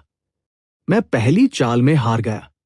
अर्जुन देव, 2 साल तक आपको नहीं देखने के बाद आप वास्तव में एक पूर्ण परिवर्तन से गुजर चुके हैं। आपने संप्रदाय गुरु की अपेक्षाओं को कम नहीं किया है। अर्जुन देव ने मुट्ठी बांधकर सलामी दी और कहा, पहले बुजुर्ग बहुत विनम्र है। यदि आपने अपनी पूरी शक्ति का उपयोग किया होता तो ये छोटा बच्चा एक भी चाल को अवरुद्ध नहीं कर पाता। ये शब्द सत्य थे। चंद्र प्रकाश एक ग्रैंड मास्टर स्तर के मार्शल ऋषि थे, जो ब्लू रोब्ड सम्राट की ओर बढ़ने से केवल एक कदम पीछे थे। यदि चंद्र प्रकाश अपनी पूरी शक्ति का उपयोग करते तो जैसे ही बर्निंग स्टार फिस्ट उड़ जाती, अर्जुन देव उसकी छाया भी नहीं देख पाते। ये खेती में भारी अंतर का परिणाम था। इसमें शर्मनाक कुछ भी नहीं था। जब अर्जुन देव की साधना बढ़ी तो स्वाभाविक रूप से उन्हें डरने की कोई बात नहीं होगी। अर्जुन देव की बातें अनजाने में थी, लेकिन जब चंद्र प्रकाश ने उन्हें सुना तो उन्हें बेहद संतोष हुआ। हालांकि चंद्र प्रकाश ने हार मान ली, लेकिन ये अर्जुन देव बहुत समझदार था, जिसने चंद्र प्रकाश को तुरंत इस शर्मनाक स्थिति से बाहर निकलने का रास्ता दे दिया। आखिरकार चंद्र प्रकाश इतने सारे आंतरिक संप्रदाय के बुजुर्गों और कनिष्ठ पीढ़ी के शिष्यों के सामने 2 चालों में हार गए थे। वह अभी भी अपने चेहरे की परवाह करता था। बुजुर्गों और कनिष्ठ पीढ़ी के शिष्यों ने अर्जुन देव को देखा, उन्हें कम आंकने की हिम्मत नहीं की। अर्जुन देव की खेती में पिछले 2 सालों में ज्यादा सुधार नहीं हुआ था। हालांकि उनकी युद्ध क्षमता में काफी वृद्धि हुई थी। उसने पहले बुजुर्ग को हराया, जिसने उसकी खेती को 2 चालों में दबा दिया। अभी वरिष्ठ भाई अर्जुन देव शायद विभिन्न जातियों के शिखर प्रतिभाओं से कमजोर नहीं हैं, जिन्होंने ऋषि मार्ग स्मारक पर अपना नाम छोड़ा है। मेरा मानना है कि हाल ही में दिखाई देने वाली मजबूत प्राचीन जातियों की प्रतिभाएं वरिष्ठ भाई अर्जुन देव से ज्यादा मजबूत नहीं होंगी। मैं आपकी बात से सहमत नहीं हूं। यद्यपि वे मजबूत प्राचीन जातियां संख्या में कम हैं और बहुत पहले कुनलुन क्षेत्र में आधिपत्य के संघर्ष से हट गई हैं, बाहरी क्षेत्र में सितारों पर बस गई है। उनमें से हर एक कुनलुन क्षेत्र में मूर्ख है। हालांकि उनमें से हर एक को कुनलुन क्षेत्र में मूर्ख माना जाता है। एक उत्कृष्ट प्रतिभा जिसे 10,000 में से केवल एक ही मिल सकता है। जब वे पूर्ण राक्षसी प्रतिभाओं को चुनते हैं तो वे सभी कृशिव को निशाना बना रहे होते हैं। ये सही है। आखिर बड़े भाई अर्जुन देव की खेती अभी भी बहुत कम है। 2 साल बर्बाद करना अफसोस की बात होगी। आप सभी दूसरों का मनोबल क्यों बढ़ा रहे हैं और अपना खुद का मनोबल क्यों कम कर रहे हैं? चाहे कुछ भी हो, वरिष्ठ भाई अर्जुन देव अभी भी हमारे हाउटियन संप्रदाय के सदस्य हैं। दूसरे उसकी तुलना कैसे कर सकते हैं? कनिष्ठ पीढ़ी के शिष्यों ने अर्जुन देव की तुलना कुछ प्रसिद्ध नई प्रतिभाओं से करते हुए चर्चा की। जब चंद्र प्रकाश ने जूनियर्स को अंतहीन बहस करते देखा तो उन्होंने एक संतुष्ट अभिव्यक्ति प्रकट की। कोई फर्क नहीं पड़ता, हाउटियन संप्रदाय अर्जुन देव जैसे महान चरित्र का निर्माण करने में सक्षम होना संप्रदाय के मनोबल को बढ़ावा देने वाला था। चंद्र प्रकाश ने अपना हाथ बढ़ाया और अंदर के संप्रदाय के बुजुर्गों को ड्रिल ग्राउंड पर इकट्ठा किया। उन्होंने कहा, हर कोई, क्या आप सभी उस शक्ति से संतुष्ट हैं जो अर्जुन देव ने पहले प्रदर्शित की थी? हाँ, बस फर्स्ट एल्डर की मुस्कान को देखें और आपको जवाब पता चल जाएगा। स्वाभाविक रूप से हमें कुछ भी कहने की आवश्यकता नहीं है। वास्तव में अभी अर्जुन देव को नियमित रूप से सुपीरियर ग्रेड मार्शल सेज का सामना करने से डरने की कोई बात नहीं है। जब अर्जुन देव ने बड़ों के भाव देखे तो वो गहरी सोच में डूब गया। लोगों का यह समूह कुछ संकेत दे रहा था। वास्तव में चंद्र प्रकाश ने आगे कहा, अच्छा, ऐसे में अर्जुन देव को उस मिशन का नेतृत्व करने देने में कोई आपत्ति नहीं होनी चाहिए जो बुशन पैलेस ने भेजा था, है ना? अन्य सभी ने अपना सिर हिलाया। यह दर्शाता है कि उन्हें कोई आपत्ति नहीं थी। हालांकि अर्जुन देव को समझ नहीं आया। चंद्र प्रकाश ने अपना सिर घुमाया और कहा, अर्जुन देव, आप अभी अभी कुन्नुन लोक में लौटे हैं और शायद आपके पास आराम करने का समय नहीं है। अब जब दुनिया अराजकता में है तो मुझे विश्वास है कि आप बेकार नहीं रह पाएंगे। अर्जुन देव ने बिना पलक झपकाए चंद्र प्रकाश की ओर देखा और कहा, पहले बुजुर्ग बेझिझक अपने मन की बात कहें। जब तक यह अर्जुन देव की क्षमताओं के भीतर है, मैं निश्चित रूप से कर्तव्यबद्ध रहूंगा। चंद्र प्रकाश ने थोड़ा सिर हिलाया और कहा, बुशन पैलेस द्वारा नियंत्रित संसाधन ग्रहों में से एक पर कॉर्प्स गॉड पैलेस द्वारा आक्रमण किया गया है।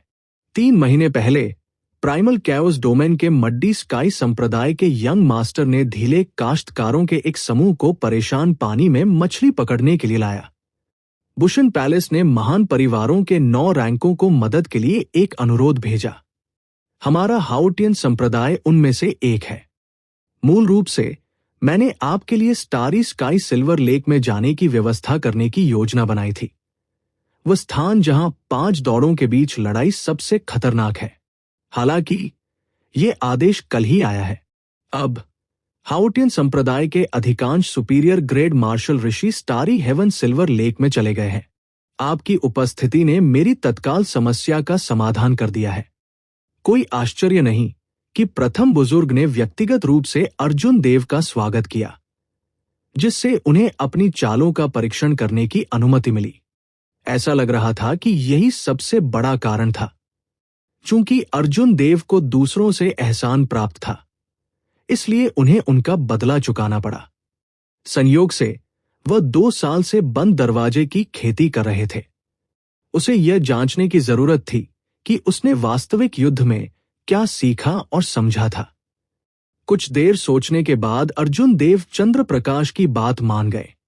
अर्जुन देव की पुष्टि प्राप्त करने के बाद चंद्र प्रकाश ने राहत की सांस ली।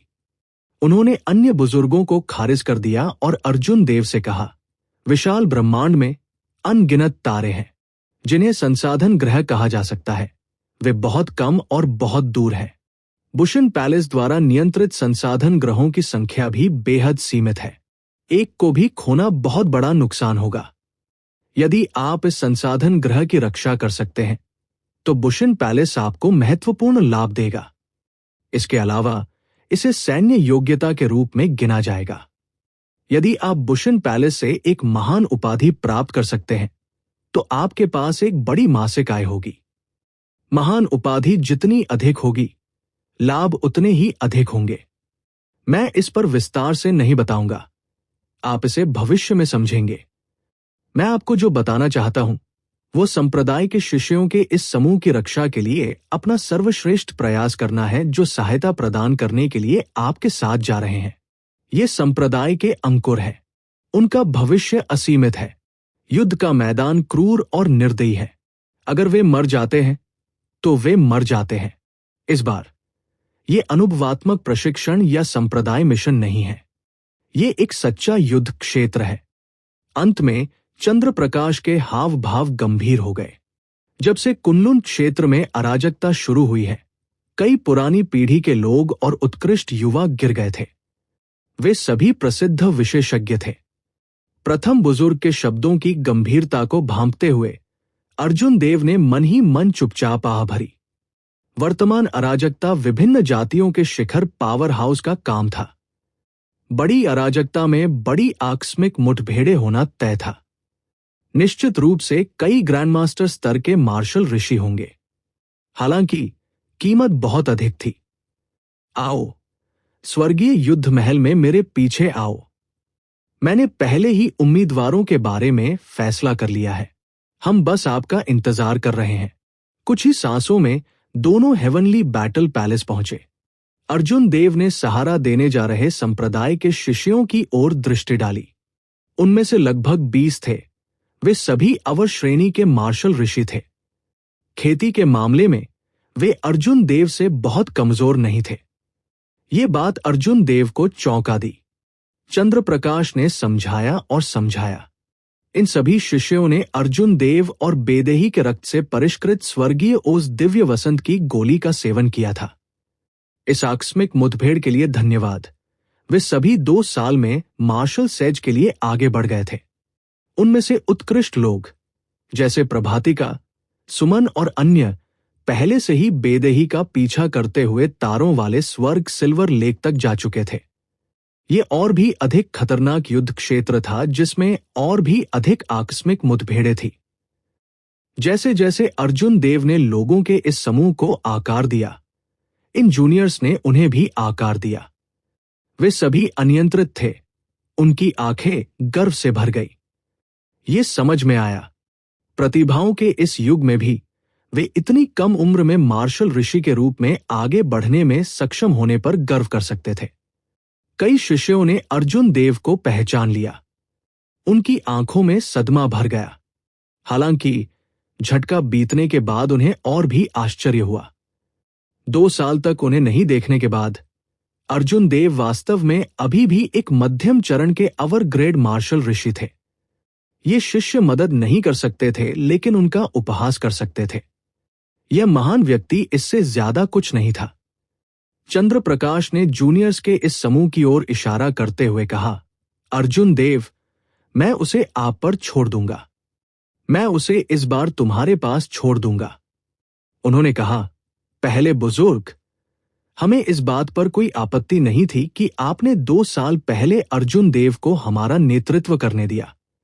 हालांकि क्या आप किंग सम्राट के इस वंशज को अब बहुत गंभीरता से नहीं ले रहे हैं?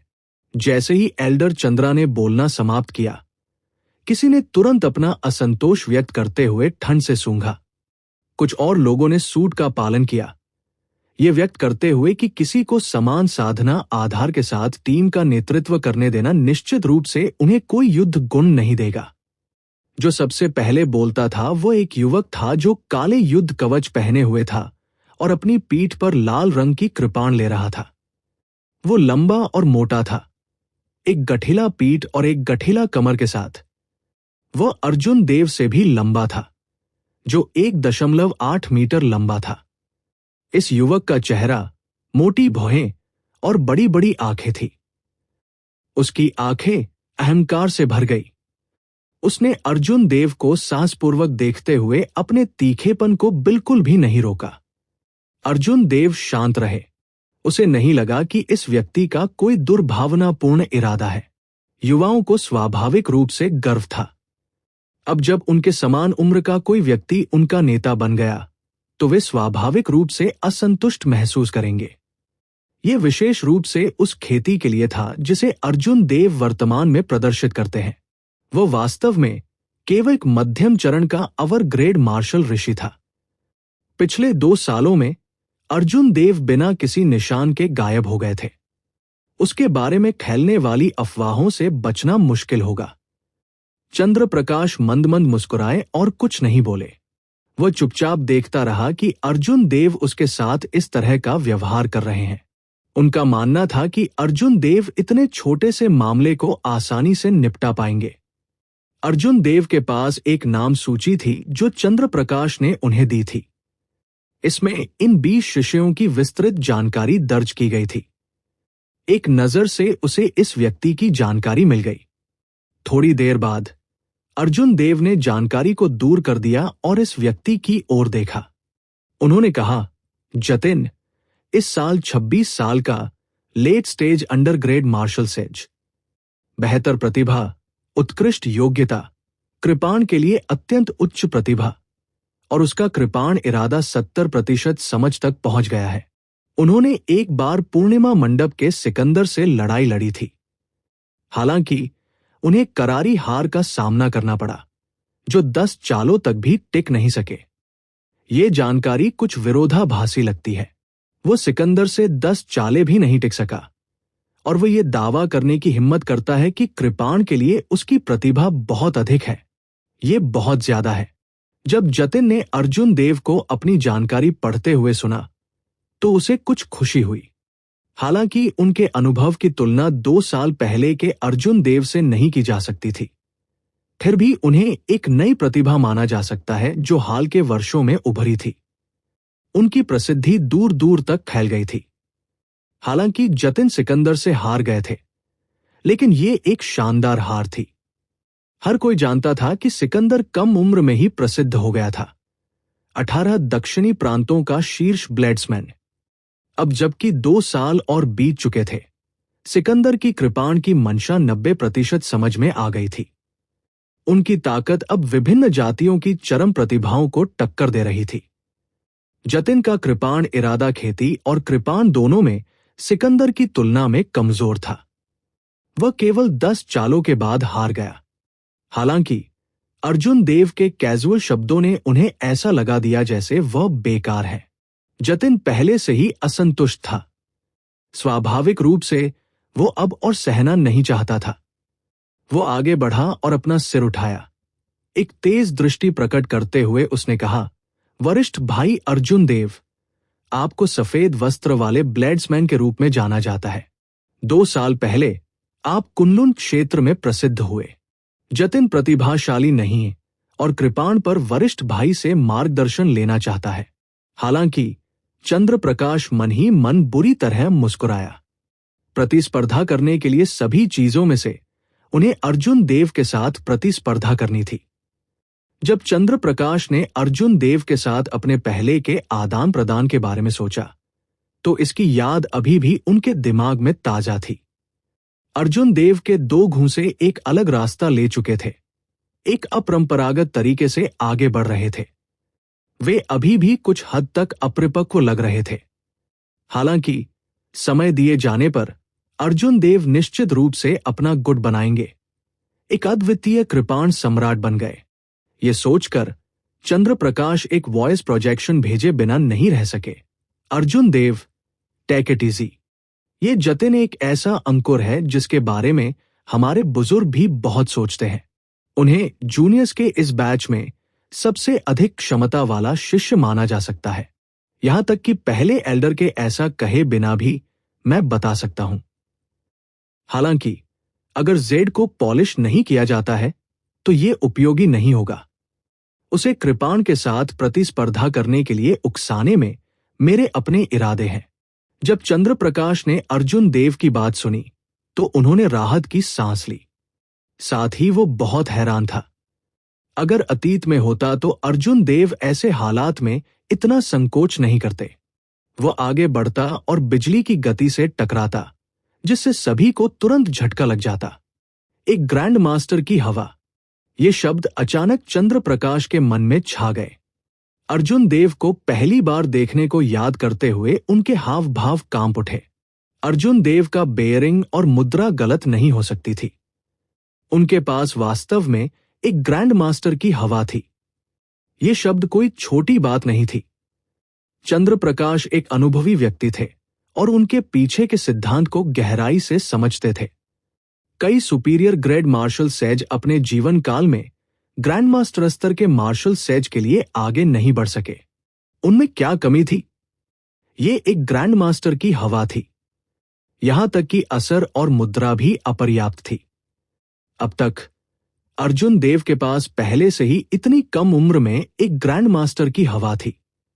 अर्जुन देव की नजर में उनके सामने अनियंत्रित लोगों का ये समूह उसी पीढ़ी का कोई नहीं था जो उनका मजाक उड़ा रहा हो।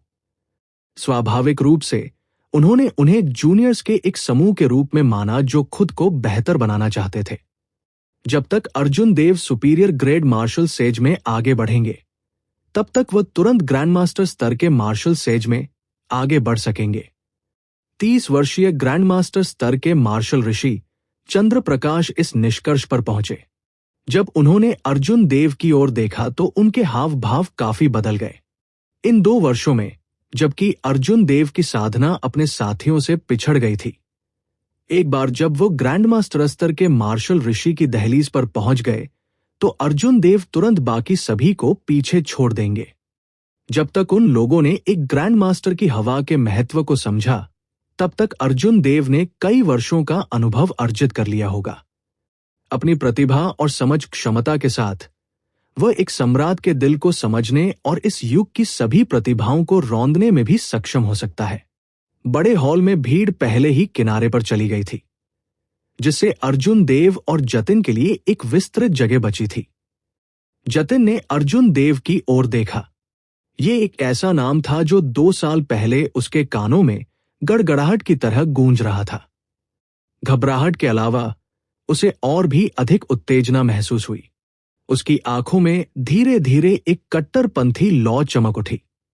स्थिर खड़े होने के बाद जतिन ने कुछ नाखुश होकर कहा, बड़े भाई अर्जुन देव, क्या आप मुझे इतना नीचा देख रहे हैं? आप अपनी कृपाण भी नहीं खींच रहे हैं। अर्जुन देव ने मुस्कुराते हुए कहा, बस अपनी कृपाण खींचो, आप बाद में मेरी कृपाण देख पाएंगे।